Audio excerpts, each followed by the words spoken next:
시청자 여러분 안녕하십니까? CBS 토론입니다. 오늘은 지난주에 이어서 목회자 수급 문제에 대해서 얘기를 이어가 보도록 하겠습니다.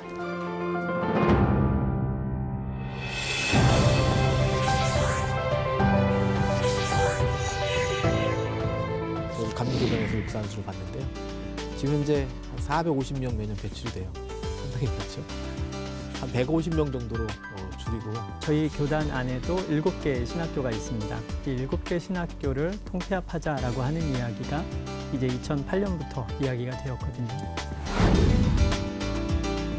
만약 교회가 20% 성장을 했다라고 하면 저희 교단에서는 2004년도에 보면 목회자 수는 그의 3배가 성장하는 수치가 있었습니다. 목회자 수 조정은 신학대학이 많은 사람들을 입학하는 거에 영향도 있지만 결정적인 것은 교단 스스로 결정하는 거예요.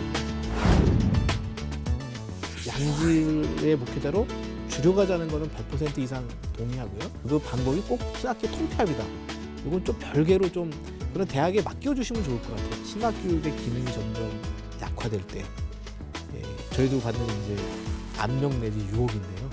일반화되는 거예요. 일반 대학. 아직까지도 이 건물이라고 하는 교회 안에서 사역하는 그 목회자로만 보낼 생각을 하고 있거든요. 그러니까 교회라고 하는 이 숫자가 줄어드니까 큰일 났다 이 얘기를 하고 있어요.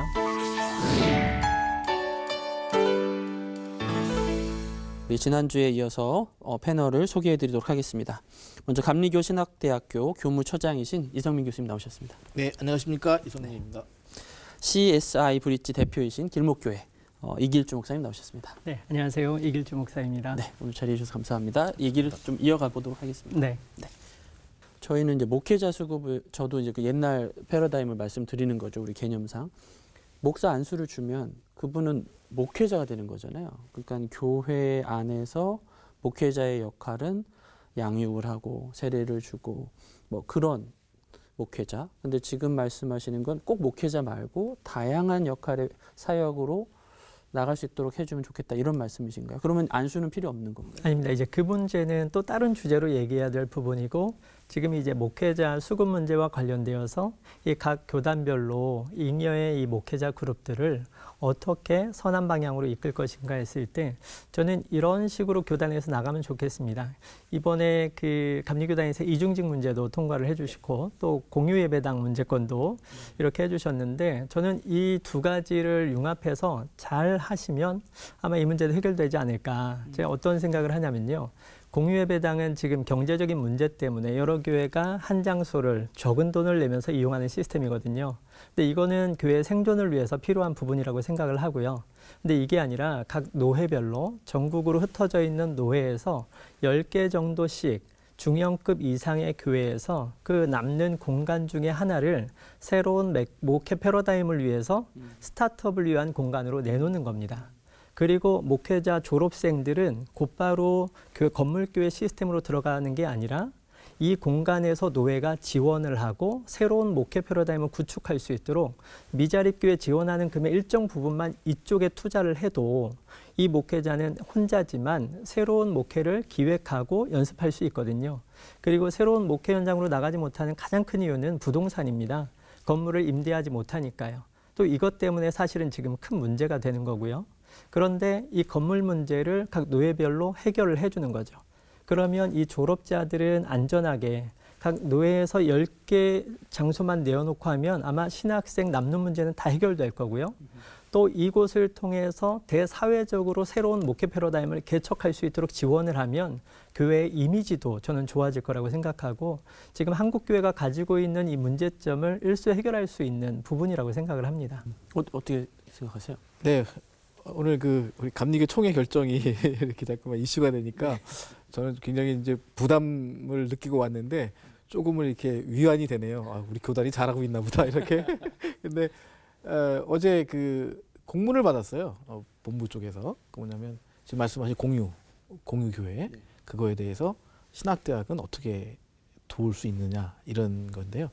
그 이번에 개념을 보니까 교회만 개방하는 것이 아니라 우리 감리교단에 속한 학교들도 학교 시설을 개방하라 하는 거죠. 굉장히 저는 이전부터 사실은 생각을 한 건데요. 왜냐하면 학교에 너무 많은 교실이 주말에 비어 있잖아요. 저는 토요일, 일요일, 주일 학교에 앉아 있으면요. 세상에서 가장 평화로운 수도원에 온 것 같아요. 그렇게 조용하고요. 캠퍼스가 너무 아름답고요. 크진 않지만. 야, 이거를 주말에 이렇게 놀리는 게 너무 아깝지 않습니까? 그리고 지금 굉장히 중요한 말씀하신데 스타트업 기업 이런 말씀하셨잖아요. 저는 이런 생각을 합니다. 이제 신학교육 입장에서 어떻게 우리가 이걸 같이 연결할 수 있을까? 신학대학원을 졸업하면 늦더라고요. 그러니까 이런 생각을 해보는 거죠. 아직 교단에서 인정받지 않은 교회일지라도 신대원 1학년에 들어오면 창업 스쿨을 열어서 개척 학교를 여는 거죠. 1학년 때부터 창의적인 너의 경험과 너의 생각과 어떤 하나님 주신 비전을 가지고 교실 하나를 주말에 내줄 테니까 한 달에 한 5만 원 청소비만 받고요. 마음대로 여기서 기도하고 예배하고 창의적인 목회를 준비하라. 그리고 졸업할 때는 충분히 독립할 수 있으면 나가는 거지만 또 졸업하고도 한 3, 4년 더 학교에 남아 있어서 뭐 월세 걱정이 일단 없지 않습니까? 사실 월세 때문에 그 운전하시는 또 신문 돌리시는 분들 많이 있잖아요, 목사님들이요. 그러니까 그런 거를 좀 부담을 줄여주면서 단순히 그냥 공간만 내주는 것이 아니라 신학대학이 창의적인 목회의 길을 세미나도 열어주고 그래서 신학대학이 저희 학교 교단이 공유 교회를 이제 지도화했거든요.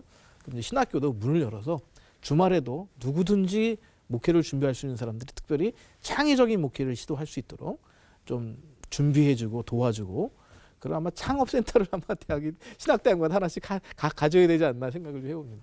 창의적인 얘기가 나오는 건 너무 좀 유쾌하고 좋은 일인데 조금 세부적으로 혹시 알고 계신지 모르겠는데 이번에 공유교회법이 입안이 되면서 네.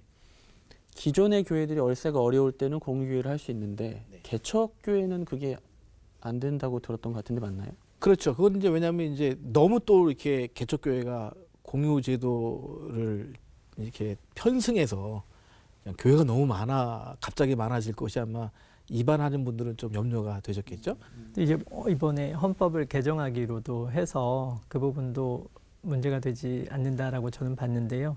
이제 저희 교단에서도 사실 이제 법제적으로는 이번 코로나와 같은 사태를 경험한 적이 없기 때문에 이 교회의 설립을 주관하는 노회에서 이런 부분에 이게 규정에 들어있지는 않습니다. 그래서 이제 건물이 있어야만 교회를 시작하는 틀로 다들 이해를 하고 있고요. 그러나 이제 현실적인 면에 있어서는 공유 예배당에 대해서 노회에서 크게 문제 삼지 않고, 네, 그렇죠. 이제 교단에서도 이걸 인용을 하는 부분이죠. 그래서 지금 아까 말씀하신 부분에 적극 동감을 하는데요. 제가 이제 지금 신학교 입학하는 학생들을 11년째 지금 이제 성경을 가르치고 있는데 이분들을 대상으로 조사를 해보니까 이제 신학교 졸업하고 나서는 어떤 새로운 미션을 주는 것이 굉장히 어렵더라고요. 왜냐하면 바로 사역지로 나가고 생존과 연결이 되고 결혼을 하고 그러면 다른 선택지를 갖는 게 굉장히 큰 결단이 있어야만 되거든요. 그래서 신학교 들어갈 때부터 이 부분에 창의적인 목회와 연결할 수 있는 시스템을 만들어야 되고 그리고 이제 졸업하고 나서 바로 나갈 수 있게 하면 안 되고 또 혼자 하면 안 되더라고요. 혼자 하면 전문성도 없고 그 분야의 리스크를 감당할 능력도 없기 때문에 이 팀별로 같은 주제로 관심 있는 사람들을 묶어서 또 이게 신학교 내에서만 할 수 있는 게 아닙니다. 왜냐하면 사회 대학생들은 대학생 되면서부터 이 직장을 얻기 위해서 엄청난 스펙을 쌓고 또 스타트업도 얼마나 전문성을 기르기 위해서 다양한 노력을 합니까? 근데 이제 목회 이 부분에 있어서도 새로운 목회를 개척을 하려면 사회 전문가 이 벤처 시스템을 좀 도움을 줄 수 있는 전문가들 시스템 영입을 해서 목회 영역에서도 이쪽으로 나갈 수 있도록 학교에서 지원을 해주고 졸업하고 나서는 노회에서 그 마당을 만들어주고 경제적인 지원을 하고 이렇게 해서 3년 정도만 책임질 수 있다면 제가 보기엔 이거는 어려운 부분도 아니고 지금 현재 당장이라도 할 수 있는 부분입니다. 이런 쪽으로 방향을 턴해보시면 좋을 것 노회나 같습니다. 연회 차원에서 네. 곧바로 내보내기보다는 맞습니다. 어떤 지원과 준비를 시켜서 그렇죠. 내보내야 한다. 왜냐하면 졸업하시는 분들 중에 이제 전통 목회로 가실 분은 그대로 가시면 되고 거기도 수요가 필요하니까요. 근데 이제 그게 아니고 나는 새로운 사역을 하고 싶다. 그런 분들은 이제 여기에서 이게 뭔가 양육이 되는 거죠. 지금 말씀하신 것이 어떤 부분이 이제 연결이 되냐면 우리가 목회자 수급도 좋고 그다음에 통폐합을 하거나 규모를 줄여야 한다는 건 동의하지만 동시에 양질의 목회자를 만들어야 되는 것도 같이 포기하면 안 된다라는 말씀 같거든요. 어떻게 해야 할까요? 지금 이제 일각에서는 이런 의견도 내놓고 있습니다. 지금 이제 신대원 3년 과정을 통해서 목회자가 양산이 되다 보니까 목회의 시급한 선교적인 필요성은 이렇게 충족을 했는데 목회자의 양적인 성장은 질적인 성장이 이루지 못했다. 그래서 예전에는 이제 7년 학제 이야기가 있었거든요. 그래서 이제 대학교 젊은 나이에 이 길을 선택했을 때 7년 동안 교육받고 이제 목회자로 양산이 되는 거죠. 근데 이제 지금은 너무 빨랐어요. 선교의 이 요구가 더 많았기 때문에. 근데 이제는 양을 줄이고 이렇게 천천히 목회자를 온전히 제대로 교육할 수 있는 시스템을 신학교가 다시 갖추어야 될 때다라고 생각을 합니다. 카톨릭에서 신부가 되려면 오랜 네, 시간이 이제 맞습니다. 필요하듯이 그런 과정을 필요하고 그런 교육을 교단이 아니라 신학교에는 전문성을 줘야 된다고 보시는 입장이신가요? 왜냐하면 이제 지금 미인가 신학교들이 꽤 많습니다. 네. 지금 77%나 되기 때문에요. 지금 그냥 정말 목사 되기 위해서 맘만 먹으면 얼마든지 그렇게 될 수 있는 구조이거든요. 그리고 그게 또 통제가 되지는 않고 있습니다. 그래서 만약에 이제 총폐합이 되고 목회자 정원을 감축하고 했을 때 그 빈 부분을 미인가 신학교 혹은 이단들이 그쪽을 또 이렇게 들어올 수도 있습니다. 그러니까요. 그래서 이 부분도 이제 같이 대응을 하려면 장기적으로 보고 목회자 한 명 제대로 키우자. 그래서 건물 안에서만 있으면 이제는 더 이상 사람들과 컨택할 수 있는 지점이 없습니다. 우리 코로나를 경험을 했잖아요. 그러면 사회 속으로 나가는 목회자를 만들어야 되거든요. 그러면 그냥 신학교 졸업하고 교회로 그냥 내보내는 게 아니라 준비시켜서 사회에서도 충분히 승산 있는 목회자를 만들어야 됩니다. 이게 신학교와 총회가 해야 되는 일이죠. 교수님 입장에서는 굉장히 어떠신가요? 네. 그 목사님이 굉장히 좋은 제안을 해주셨고요. 그렇게까지 생각을 깊이 못했는데 지금 말씀하시면서 이제 정리가 좀 되네요. 그러니까 일반 대학의 기능이 크게 이제 몇 가지로 나눌 수 있는데 그 리서치 연구 중심의 대학이냐 아니면 티칭 중심의 대학이냐 이렇게 볼 수도 있고요.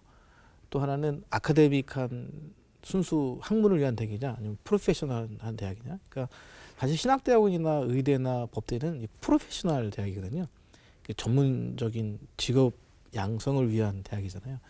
그런 면에서는 지금 말씀하신 7년 거에 굉장히 공감이 갑니다. 왜냐하면 이제 신학이라는 것이 기본적인 그 성경 지식도 있어야 되지만 또 철학이나 요즘 인문학이나 사회학이나 심리학 특별히 일반 학문도 갖춰야 되고요.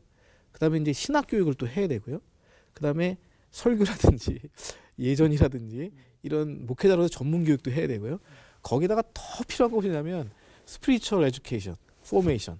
이 영적 그 성숙과 영적 거기까지 가야 되니까 이게 3년 한다는 건요. 성경 가르치기도 힘들어요. 헬라어, 히브리어, 뭐 신학개론, 구약개론, 모세오경 그거 하기도 3년이 벅차니까 정말 맞는 말씀이에요. 그거 그렇게 몇 과목 배웠다고 80학점, 90학점 했다고 목사가 되는 건 아니거든요. 그러니까 천주교와 개신교하고 비교해 볼 때 저는 여전히 개신교가 굉장히 강점이 많다고 생각하는데 천주교는 사제의 수가 굉장히 소수거든요. 근데 그 최소한 그 성도의 그 교세가 우리처럼 줄진 않고 있거든요. 근데 우리는 그 목회자의 숫자가 굉장히 많은데 성도들의 수는 극히 주니까 정말 건강한 또 성도들에게 존경받는 인품 있는 또 영적인 그런 목회자 하나를 세운다는 것이 얼마나 큰 성공인가. 그런 면에서는 신학대학도 교수님들의 개인적인 신학적인 학문성의 추구도 조금은 양보하면서 정말 프로페셔널하면서도 스피리추얼한 전문적이면서도 여기 영적인 그 덕목을 좀 갖춘 그런 목회자 양성을 위해서 교단과 협력해서 좀 개혁을 좀 해나갈 필요가 있다. 공감합니다. 그 말씀 약간 지나가시면서 하셨는데 공감이 가는데, 그러니까 교회가 빠르게 증가할 때는 빠르게 목사나 선교적 목적에서 목사를 배출을 해야 되기 때문에 MDB라는 과정이 이제 생겨서 3년 만에 목회자가 이제 만들어질 수 있었는데 지금은 이제 그런 시기가 아닌 거라고 보시는 거죠. 네. 알겠습니다. 다른 대학, 다른 어떤 대안들은 없을까? 그런 고민들도 좀 해봤으면 좋겠는데요. 얼마 전에 그 이제 한 전도사님이 사역을 앞두고 이제 고민하면서 이제 찾아와서 이야기를 했는데요. 그 전사님이 어떤 사역을 꿈꾸냐 했더니 캠핑을 좋아한답니다. 그리고 지금 캠핑 인구는 굉장히 많이 늘어나고 있거든요. 그런데 이 친구는 그냥 캠핑을 좋아하는 게 아니라 이걸 이용해서 복음을 전하고 싶다는 거죠. 그래서 캠핑은 수도권이 아니라 지역으로 갑니다. 그래서 이제 지역의 한 장소를 임대를 해서 거기에 어떤 사람이라도 와서 편하게 쉬어가고 또 거기에서 예배도 드리고 또 그 프로그램에 참여하는 사람은 어떤 기독교 안의 프로그램을 다 준비해서 서비스하는 거죠. 그래서 이제 그거를 준비할 수 있도록 조언을 하고, 그런데 지금 전원 생활을 꿈꾸는 사람들은 더 늘어나고 이와 같은 취미 활동 다양한 형태가 나타나고 있는데 이제 목회 현장도 사실은 이걸 지원을 해 줘야 되거든요. 지금 우리 목회 현장은 사실상 너무 현장이 없었습니다. 건물 안에서만 사역을 했으니까. 근데 이제 많이들 회심하는 경우가 중고등학생 때라고 통계가 나와 있잖아요. 네네. 그러면 그 친구들이 어디 그러면 이게 정말 간단하게 해외에 나가서 선교하러 갔을 때, 왜냐하면 교회에서는 여태까지 선교해 본 적이 없거든요. 그런데 복음을 맞닥뜨리는 거죠. 내가 직접. 그러니까 이제 그런 현장을 더 많이 만들어줘야 되는데 한국 교회가 건물 안에만 갇혀 있었거든요. 그래서 이걸 열고 사역 현장으로 혼자 나가면 안 되고 또 지원 없이 나가면 두려워하니까 교단에서 또 지원해서 내보내는 시스템을 하루빨리 만들어야 된다. 이렇게 생각을 합니다. 저는 이제 그런 면에서 그 신학대학의 기능이 이제 그게 중요하다고 생각을 해요. 그 이제 어느 대학이라고 말씀드리지 않는데 미국에 이제 굉장히 건강하게 성장하는 신학대학원이 있는데요. 그 신학대학원의 그 교육 목적 중에 하나가 뭐냐면 콜링을 찾아주는 거예요. 소명을. 신학을 맡은 사람들이 이제 이전에는 신학교원 친구들 보면서 너 목사 될 거지, 너 야성을 갖고 있지, 너 캠핑할 거지, 너 농촌 갈 거지, 그런 생각을 갖고 교육을 하잖아요. 이제는 무슨 전제를 깔아야 되냐면 그런 것이 없이 왔다는 걸 전제하고, 부흥의 경험이 없으니까, 회심의 경험이 약하니까, 그러면 신학교 교수들이 먼저 그렇게 살아야겠죠. 그렇게 선교하고 복음적인 삶을 살면서 이제 대학을 찾아오는 신대원생들이나 학부생들에게 정말 그런 소명감을 심어주는 교육이 되지 않고는 이 문제가 풀리지 않는다. 이 신학교육이 단순히 그냥 이론적인 지식교육으로 머물러서는 이 문제는 절대로 해결되지 않고요. 그러니까 이번에 이제 교단에서 독립적으로 학교를 세우신다고 의견들이 많아요. 세 대학을 못 믿겠다. 이거 뭐냐면 교수님들, 당신들 목회 해봤어? 목회 고민을 알아? 소명이 뭔지를 알아? 그냥 자기 히브리어 헬라어가 소명 아니야? 그런 이제 알겠어요. 근데 또 한편으로는 그런 목사님들 그 일을 하실 수 있겠어요?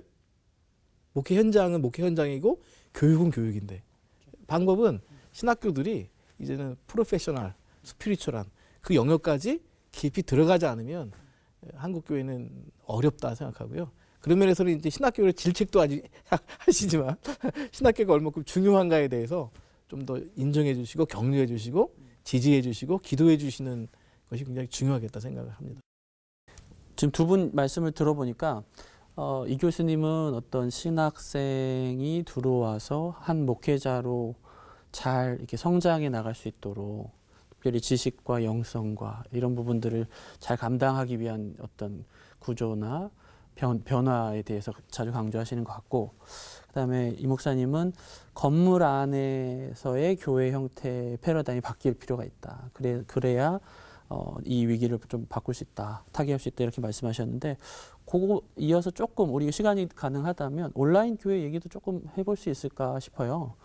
이 상황에서 목회자들이 많이 남는데 임지는 없어요. 근데 온라인이라고 하는 이 공간은 어떤 대안이 될 수 있을까요? 이미 한국 교회는 2년 동안 온라인을 대안으로 사용을 해왔습니다. 그런 면에 있어서 이제 이전 같으면 온라인 교회라고 하는 말이 굉장히 이질적이었을 겁니다. 목회의 소명과는 맞지 않은. 마치 한국 교회가 코로나 초기에 오프라인 교회 예배 아니면 안 된다 이런 반응이 초반부에 있었던 것처럼 그랬는데 이제 지금은 어느 누구도 온라인으로 예배하는 거에서 크게 문제 삼지는 않죠. 그러니까 이제 사실 교회라고 했을 때 1만 명 대형 교회가 텅 빈 채 온라인으로만 예배할 수 없는 상황. 이제 그게 예배가 아닌 건 아닌 거고, 이 예배이지 않습니까? 다 인정을 하는데, 근데 이제 온라인을 통해서 하는 것은 이 코로나 끝나면 끝나야 될 게 아니라 사실은 연속해야 될 부분입니다. 왜냐하면 이제 사회 변화가 온라인, 온택트 이거를 중점적으로 발전하고 있기 때문에 또 사회 여러 기업들이 온라인을 기반으로 한 여러 변화를 시도하고 있거든요. 그런데 교회만 이 부분을 부정하고 있습니다. 어떤 영적인 것과 맞물려서 이거는 아니다라고 하는 평가를 하고 있는데, 이제 사도 바울이 여러 교회에 편지를 보내서 만나지 못하면서도 목회를 했던 것처럼, 근데 이제 우리는 편지 이상의 더 효과적인 수단이 있고요. 그리고 이제 메타버스 시대에는 우리가 2차원적으로 3차원적으로 한 걸 넘어서서 이제 어찌 보면 촉감까지도 느낄 수 있는, 이미 페이스북에서는 이제 근육을 감지하는 팔찌까지 개발을 했다고 하니까요. 가상세계에서 충분히 소통할 수 있게 되는 만큼 이 시대를 준비하려면 온라인 교회에 대한 이제 체계적인 신학교육 안에서의 정립화도 지금 충분히 논의해야 될 시점이라고 생각합니다. 네. 아마 저희 이제 대학원 같은 경우에요. 아주 재밌는 현상이 있는데요. 작년에 입학한 학생들 있잖아요. 네. 2년 과정이잖아요. 그렇죠. 2년을 비대면으로 공부하고 온라인으로 공부하고 대학원 석사 학위를 받는 거예요.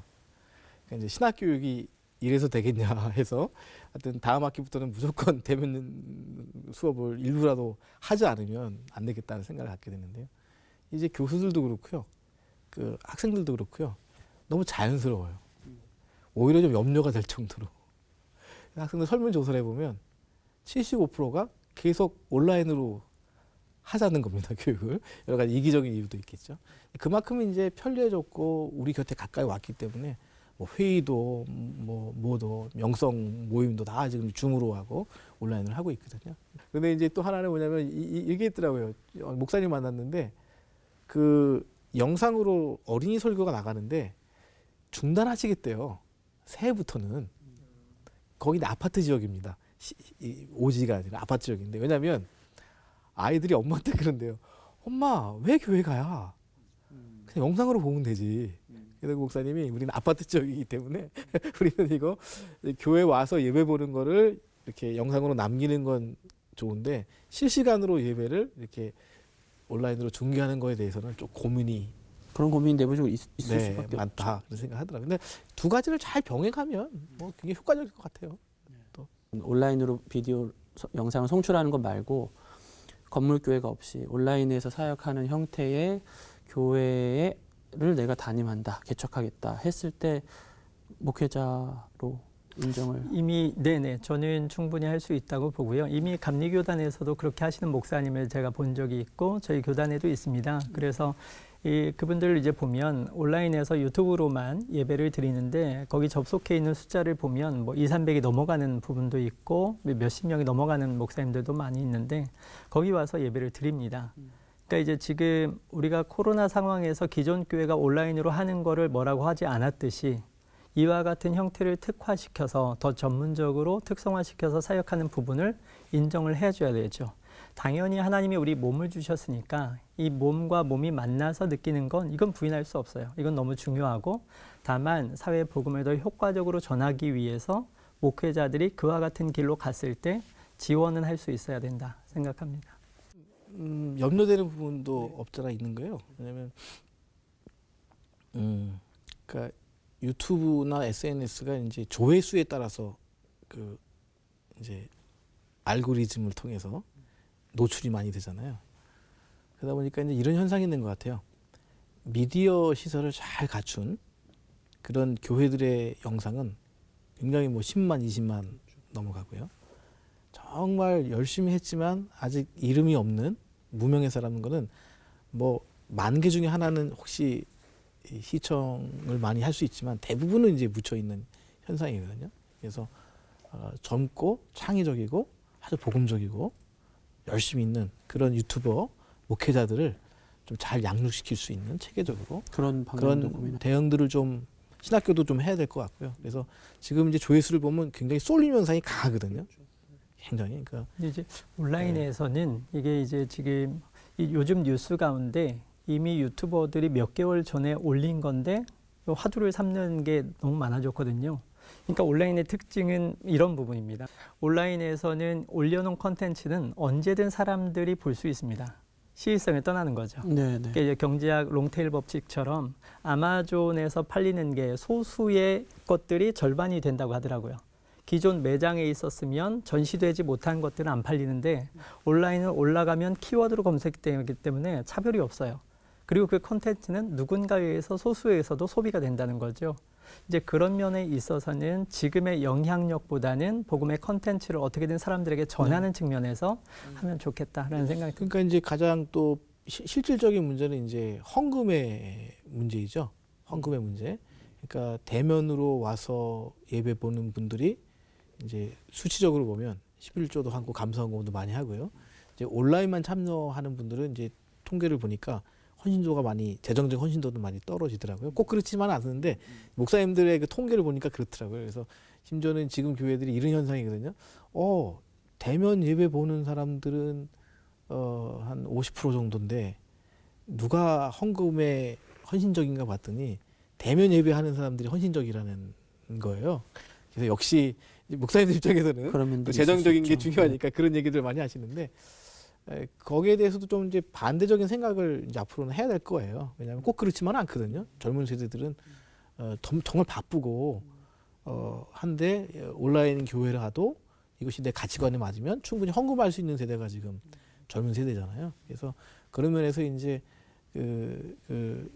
단순히 뭐 유튜브 조회수로 수익을 얻으려고 하지 말고 정말 건강한 미디어 교회가 있으면 그 교회에 일단은 큰 교회들이 후원을 하겠지만 개인적인 후원자들이 후원할 수 있도록 어떤 그런 그 재정에 대한 훈련 그런 것들도 좀 교단 차원에서만 또 신학교에서 많이 해야 될 것 같아요. 너무 안타깝더라고요. 콘텐츠는 좋은데 헌금을 안 하는 그러면 존립할 수가 없어서 그래서 그런 그 인터넷 온라인 목회자들 양성하면서 온라인 교회가 어떻게 재정적인 그 건강함을 유지할 거에 대해서도 좀 재정 전문가의 좀 훈련이 좀 필요하지 않나 좀 생각이 됩니다. 네, 오늘 진짜 많은 얘기를 했는데요. 네, 조금 뭐 저희가 준비한 것보다 더 이렇게 다양한 얘기도 좀 다루려고 했었고 이 얘기가 좀 그냥 줄여야 된다. 그리고 양질의 목회자를 키워야 된다. 이걸로 끝나지 않고 어떻게 하면 할 수 있을까를 좀 들어보려고 노력을 했는데 도움이 됐으면 하는 마음이고 마지막으로 이런 걸 하기 위해서 신학교에서도 그리고 이제 일선에 있는 목회자들도 스스로만 할 수 없고 교단 차원에서 어떤 도움이 필요하지 않을까. 그래서 교단의 역할에 대해서 마지막으로 어떤 당부라든가 바라는 것들 말씀해 주시고 그다음 말씀해 주시고 마치겠습니다. 네. 일단 교단에서는 이제 시각을 바꾸는 부분이 가장 시급하다고 봅니다. 교회 안으로 들어가서 사역하는 게 목회자라고 하는 이 인식을 이제는 충분히 바꾸셔야 되고 이런 인식을 기반으로 해서 목회자를 어떻게 양산할 것인가. 이제 그 안에 정원 문제도 있겠고 또 이제 목회자 교육 문제, 신학교 문제, 또 특성화 문제, 개개인을 양육시켜서 이 현대 사회에 맞는 목회자로 이 배출을 할 수 있는 시스템을 또 재정 지원과 함께 해주시면 좋겠다. 이번이 좋은 기회다. 이렇게 생각합니다. 네, 감사합니다. 네, 이 교수님. 저희는 이번에 이제 감리교 총회에서 임시조치법을 통해서 신학대학 통폐합까지 거론됐잖아요. 그런데 한편으로는 굉장히 이렇게 감사한 마음이 많았어요. 이렇게 신학교육에 관심이 많이 있으시구나 하는 생각을 가졌고요.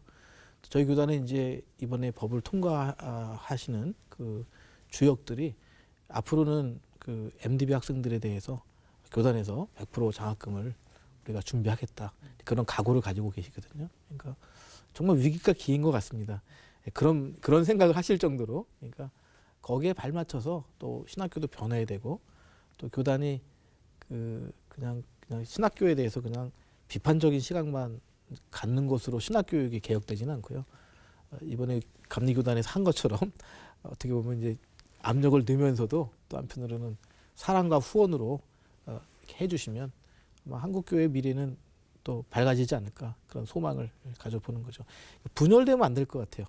저희도 어떤 입장이냐면 교수들이 우리는 그냥 교단이 하자는 대로 우리는 잘 따라가고 최선을 다하겠습니다. 사실은 좀 화가 난 건 사실이거든요. 우리 의사와 상관없이 통폐합 한다.